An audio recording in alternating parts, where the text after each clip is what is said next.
하나님 말씀 사무엘하 6장 12절에서 23절까지의 말씀입니다. 여러분, 샌프란시스코의 중심에 위치한, 저는 가보진 않았습니다만 세인트 메리 스퀘어라고 하는 곳에 2차 대전 중 일본군에 의해서 강제로 동원된 위안부를 기리는 기념비가 세워져 있다고 합니다. 한번 가보고 싶습니다. 다시는 아픈 역사가 되풀이되지 않기를 바라는 목적에서 세워진 이 기념비는 한국, 중국, 필리핀 세 소녀가 등을 돌린 채 손을 잡고 있답니다. 그리고 위안부 피해 사실을 최초로 공개한 고 김학순 할머니가 이 세 소녀를 바라보는 모습을 하고 있다고 합니다. 그리고 그 기념비 옆 동판에는 고 김학순 할머니의 유언이 이렇게 적혀 있습니다. 우리가 가장 두려워하는 것은 우리의 아픈 역사가 잊혀지는 것입니다.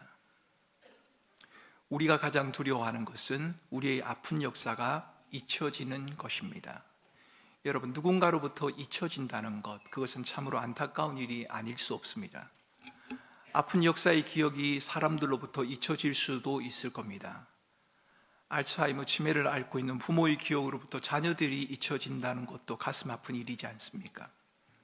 잊혀진다, 여러분, 이 말에는 기억에서 사라진다라고 하는 뜻이 있습니다. 더 이상 관심의 대상이 되지 않는다라고 하는 뜻도 포함이 되지요. 내 삶의 어떤 비중도 차지하지 않을 만큼 사소한 것이 되었다. 있으나 없으나 다를 바가 없다. 이런 뜻 아니겠습니까? 기억에서 사라진다는 것 말입니다. 그런 점에서 본다면 다윗 당시 이스라엘 백성들에게는 하나님은 잊혀지고 있었습니다. 사무엘상 5장을 보면 이스라엘이 예배의 중심이 되는 법궤를 블레셋에게 빼앗기고 사건이 나타납니다.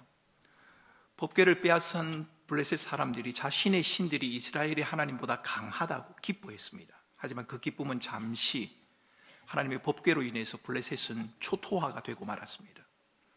블레셋의 신상의 목은 부러져 버렸고 법궤를 둔 아스돗 사람에게는 독한 종기와 재앙이 임하게 되었습니다. 하나님의 법궤 때문에 곤욕을 당했던 블레셋 사람들이 이 법궤를 이스라엘로 돌려보내기로 작정을 합니다.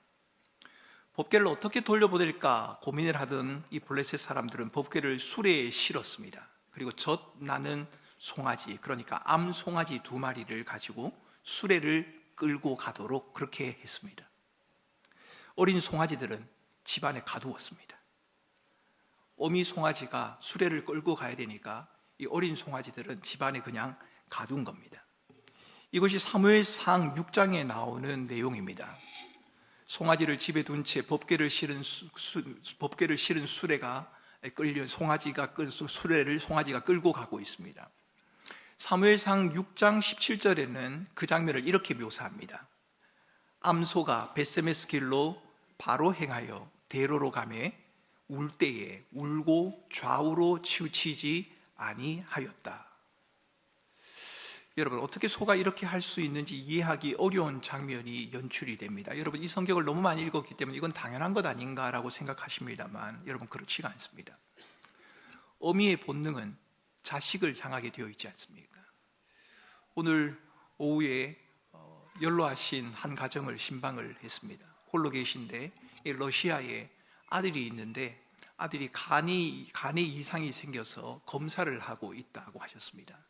러시아 시간으로 4시 정도면 검사 결과가 나오게 되는데 그 검사 결과가 나오는 것을 기다리면서 너무 가슴이 답답하고 힘이 들어서 신경 안정제를 복용해야 할 만큼의 상황에 놓여져 있었습니다. 여러분, 그게 어머니의 마음이지 않습니까? 걱정하지 않으려고 해도 걱정이 저절로 되는 것 말입니다.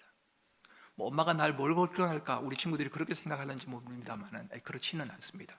아빠는 조금 덜한 것 같습니다. 여러분, 원고에는 없습니다만 제가 갑자기 생각이 나는 것이 있어서 말씀을 드려야 될 것 같습니다. 오늘 금요철이니까 길게 해도 괜찮지 않습니까?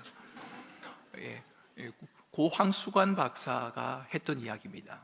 제가 들은 기억이 납니다. 방송에서 했던 이야기인데요, 어머니의 사랑에 대해서 이야기를 했습니다. 6.25 전쟁 때 어머니와 아버지와 함께 황수관 박사의 아마 누이인 것 같습니다. 이와 함께 피난을 갔답니다.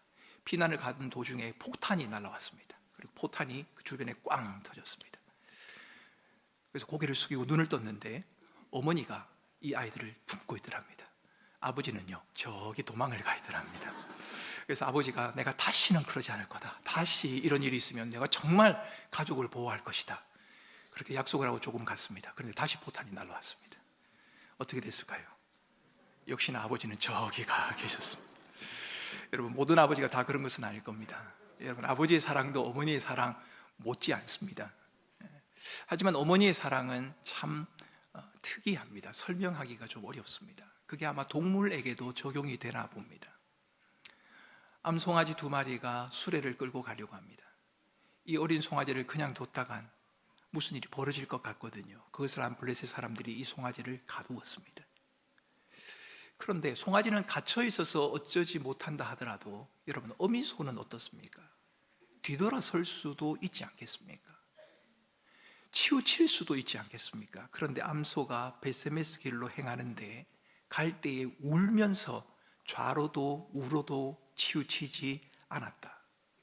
여러분, 믿기 어려운 일이 벌어지고 있습니다. 이 송아지는 지금 자신의 본능을 거스리고 있습니다.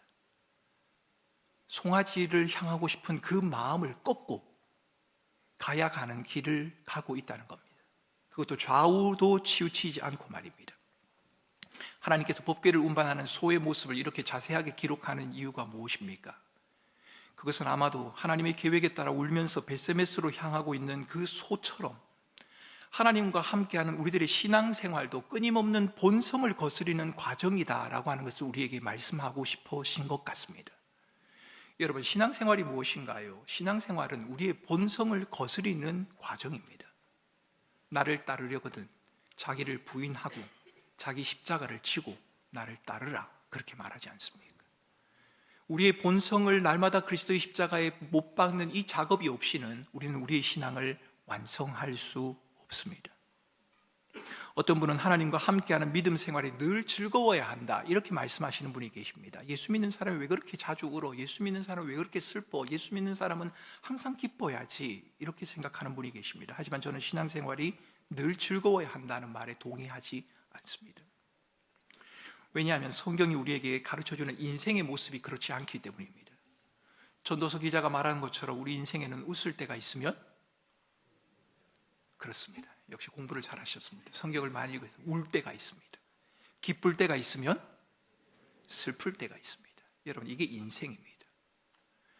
하나님을 믿는 하나님의 백성들에게는 슬픔도 우는 일도 없다. 여러분, 그것은 거짓입니다.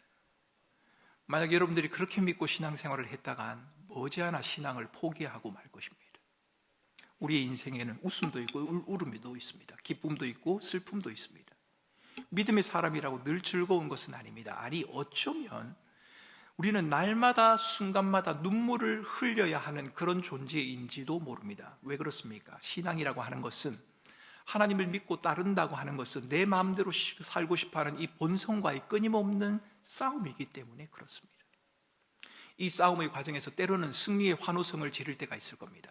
내가 이번에는 하나님의 뜻대로 잘 살았다, 여러분, 그럴 때도 물론 있을 겁니다. 그런데 많은 경우에 우리는 고민하고 갈등합니다. 그렇게 살고 싶은데 잘 되지가 않거든요.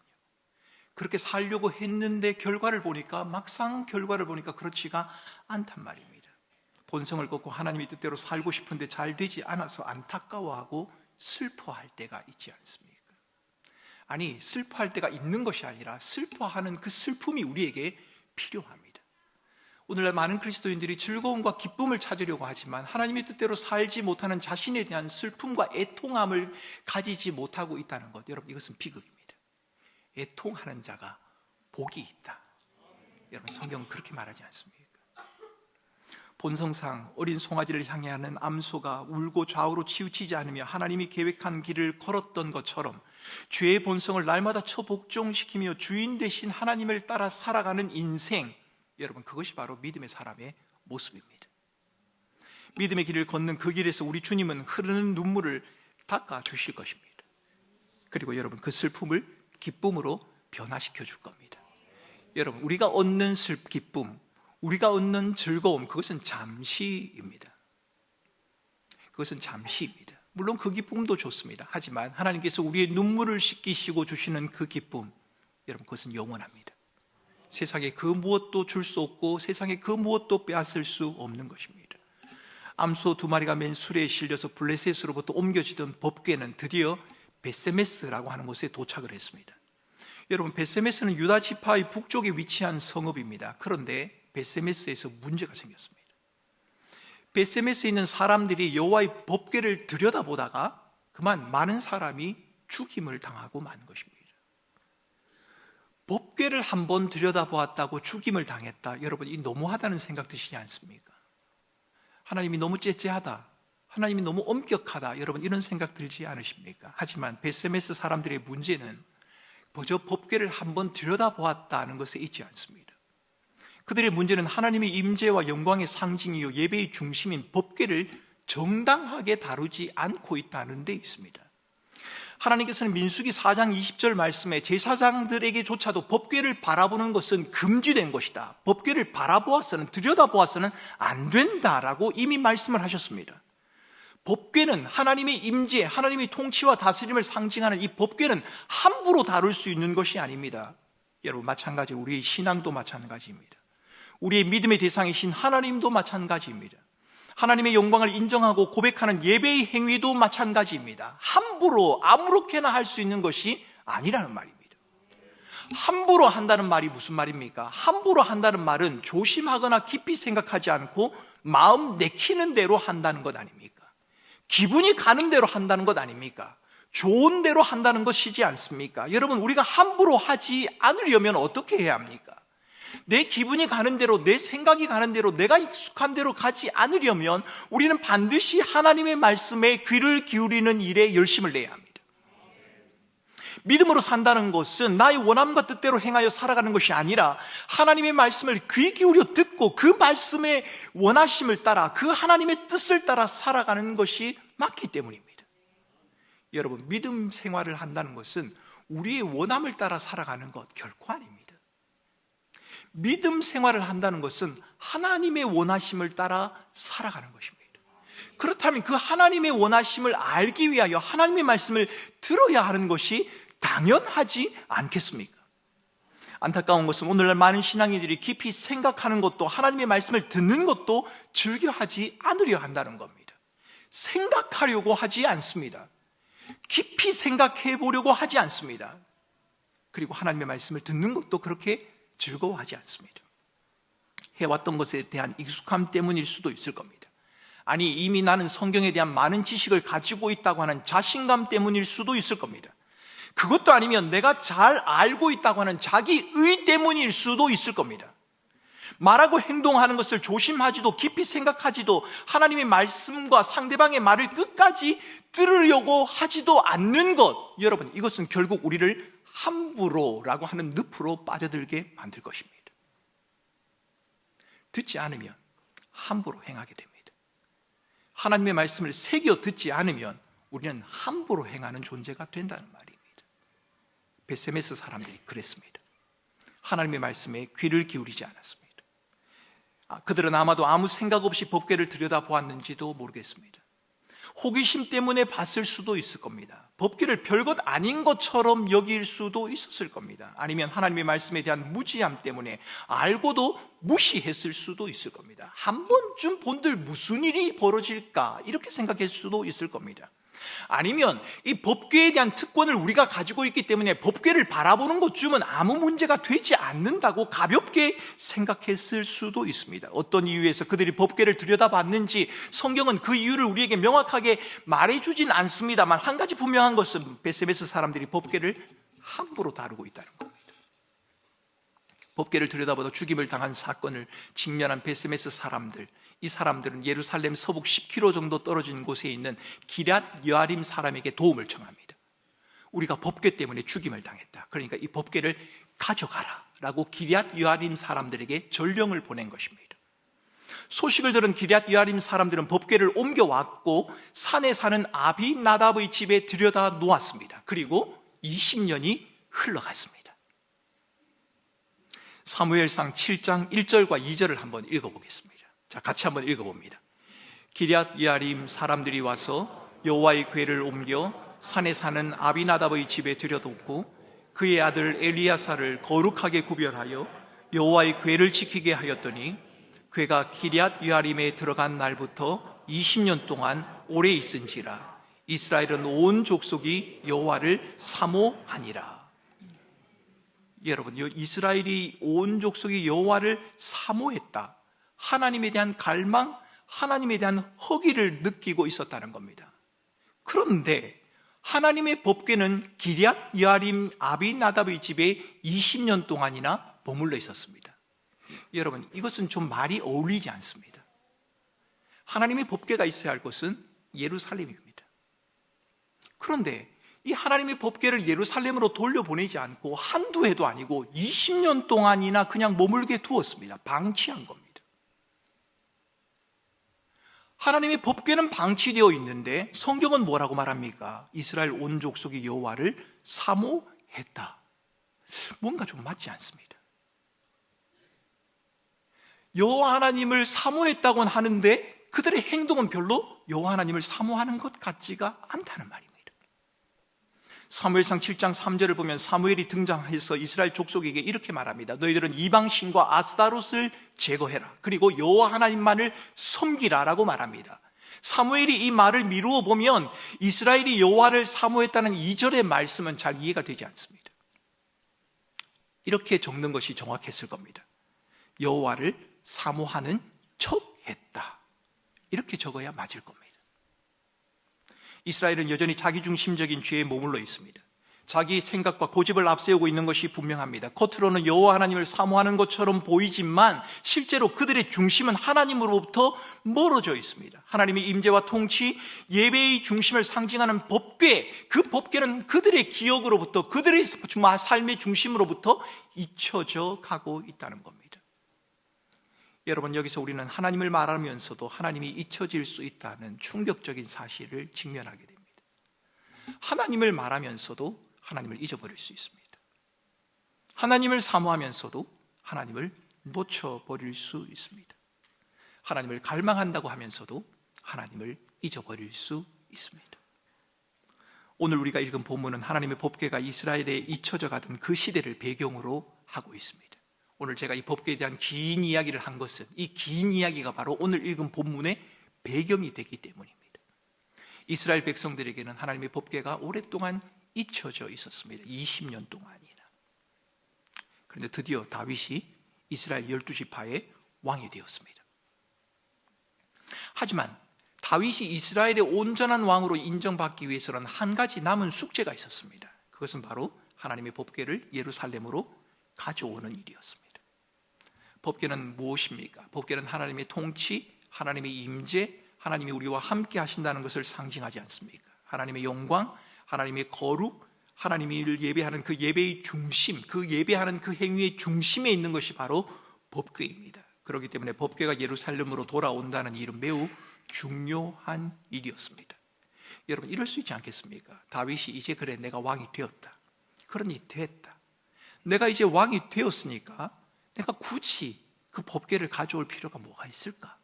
내가 이제 왕이 되었는데. 이럴 수도 있지 않겠습니까? 그런데 다윗은 그렇게 하지 않았습니다. 아니, 그렇게 할 수도 있었을 텐데 다윗은 방치된 법궤를 예루살렘으로 가져오기로 결정했습니다. 왜요?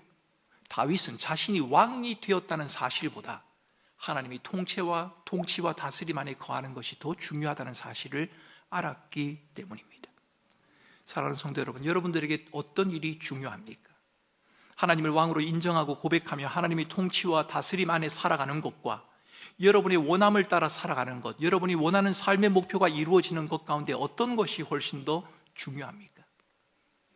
다윗이 왕으로 세워진 것처럼 여러분의 자녀가, 여러분의 남편과 아내가 주어진 학교와 직장에서 다른 사람의 부러움을 살 만한 자리에 오르고 높은 지위와 자리를 차지하는 것과 하나님의 임재와 통치 안으로 들어가는 것, 하나님을 예배하는 행위를 삶의 중심에 두는 것, 여러분 그 중에 어떤 것이 더 중요합니까?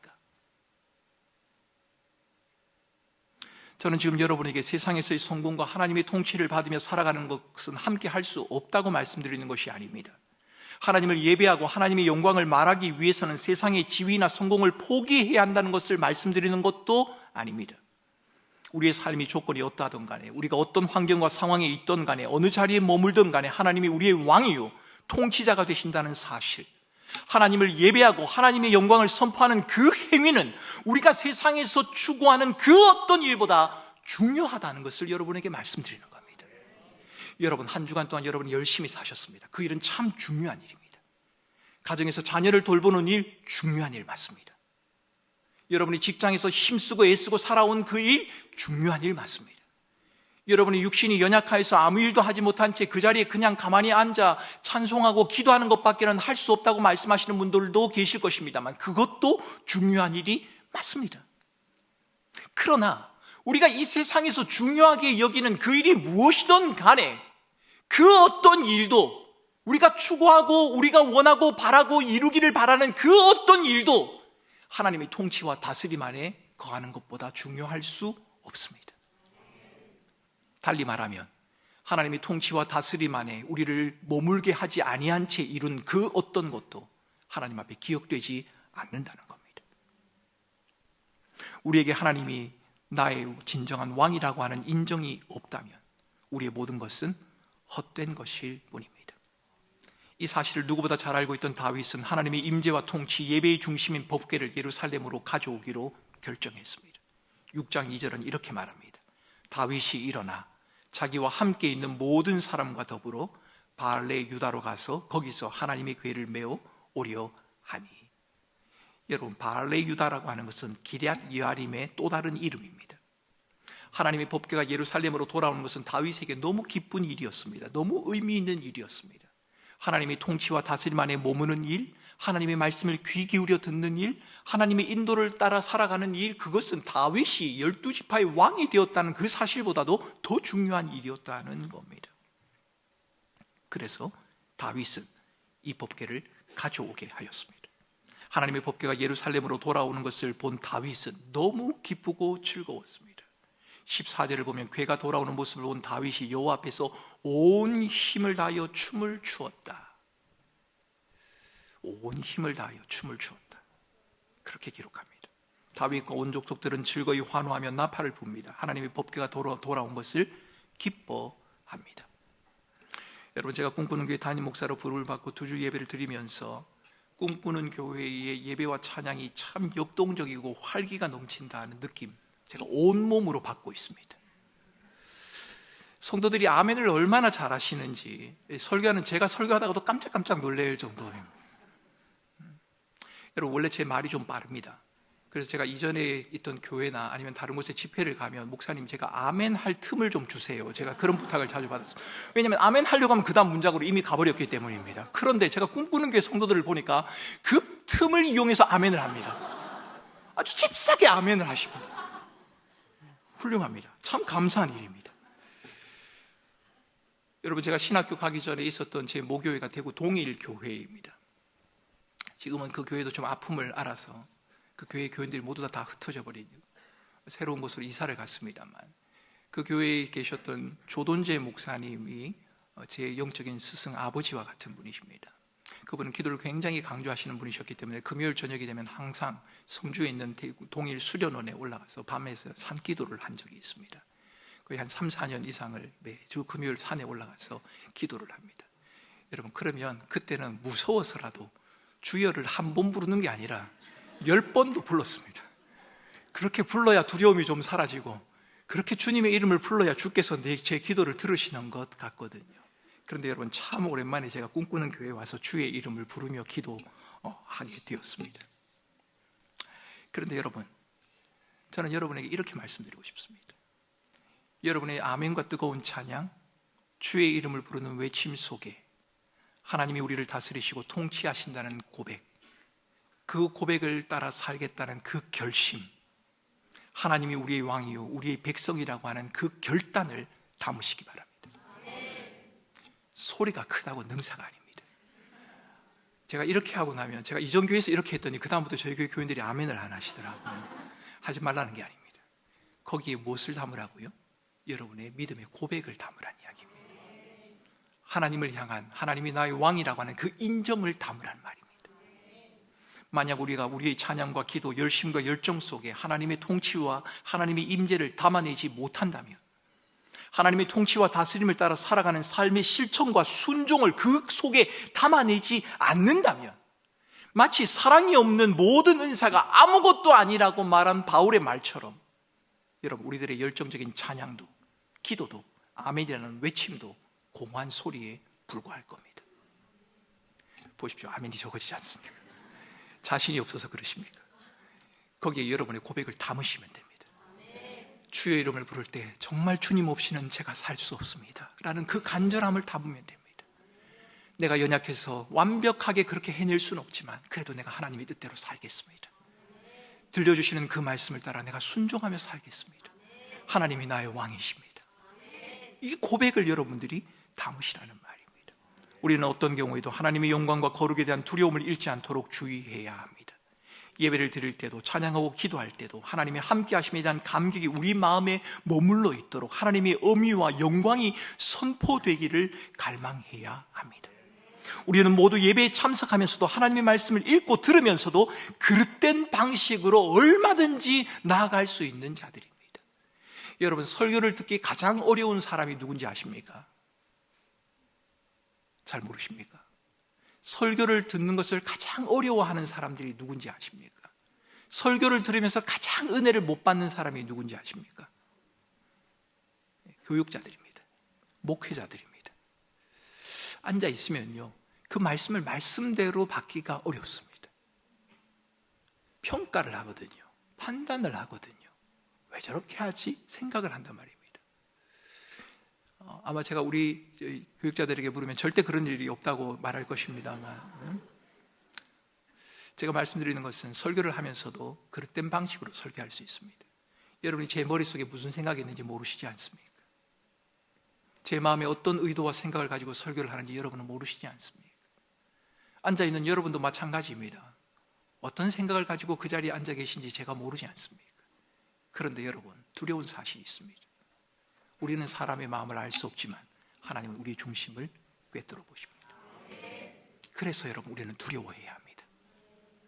하나님을 향한 예배, 하나님을 향한 기도 한마디, 하나님의 뜻을 따라 살아가려고 하는 우리의 삶의 선택 하나, 아니 작은 언어 하나까지도 두려워하며 선택해야 합니다. 왜요? 하나님이 우리의 왕이시니까요. 하나님이 우리를 통치하시니까요. 하나님이 우리를 다스리시니까요. 하나님의 말씀을 읽고 들으면서도 그릇된 방식으로 나아갈 위험성이 있는 자들이라는 사실, 우리는 오늘 본문을 통해서도 알 수 있습니다.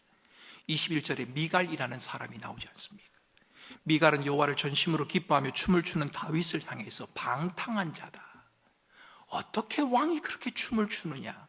수치를 모르는 자다. 염치도 없는 자다. 이렇게 비난을 했습니다. 여러분, 이렇게 말하고 있는 미갈은 예배자가 아닙니다. 미갈은 예배의 관찰자요, 구경꾼입니다. 그녀는 개인적으로 하나님께 나아가는 것이 아닙니다. 단지 지금 누군가를 판단하고 평가하며 비판하고 있을 뿐입니다. 여러분, 제가 구미에서 사역을 할 때 저희 동기지만 나이가 어린 신학교 동기 한 명이 같이 사역을 했습니다. 저는 다른 교구를 돌아보는 사역을 했는데 그 친구가 하는 사역은 교육기관을 맡고 찬양 인도를 했습니다. 찬양 인도를 마치고 나면, 늘 예배를 마치고 나면 제게 왔습니다. 형님, 오늘 저보고 눈 감았다고 뭐라 그래요? 형님, 오늘은 찬송가만 한다고 뭐라 그래요? 형님, 오늘은 빠른 곡을 안 부른다고 뭐라 그래요? 제가 그 친구의 마음을 이해할 수 있었습니다. 사랑하는 성도 여러분, 앞에서 찬양을 인도하는 목사님이나 우리 찬양단들이 어떻게 여러분의 스타일과 성향들을 다 맞출 수 있겠습니까? 그럴 수 없을 겁니다. 그런데 여러분, 유행가를 부르는 건 아니지 않습니까? 트로트를 부르는 건 아니지 않습니까? 여러분이 잘 모르는 찬양이라 할지라도 그 가사를 음미해 보면 그 가사 속에 담겨져 있는 하나님의 영광은 발견할 수 있지 않습니까? 찬양을 하면서도 우리는 그릇된 방식으로 나갈 수 있습니다. 왜 저렇게 찬양하지? 왜 이렇게 빠른 곡만 하지? 왜 이렇게 요즘 곡만 부르지? 왜 이렇게 길게 하지? 조금만 짧게 하지?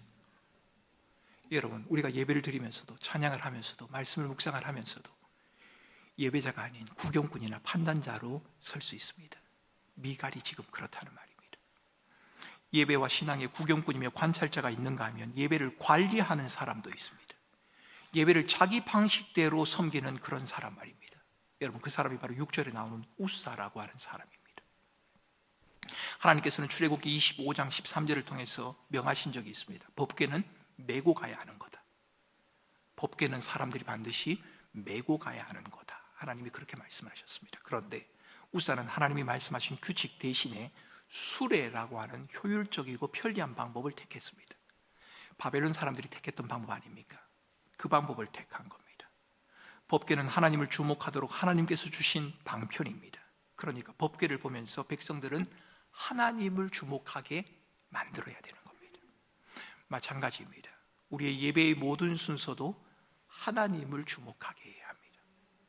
우리의 삶에서 추구하는 모든 것도 하나님을 주목하게 하는 방편이어야 합니다. 어떻게 하면 사람들을 좀 감동시켜 볼까?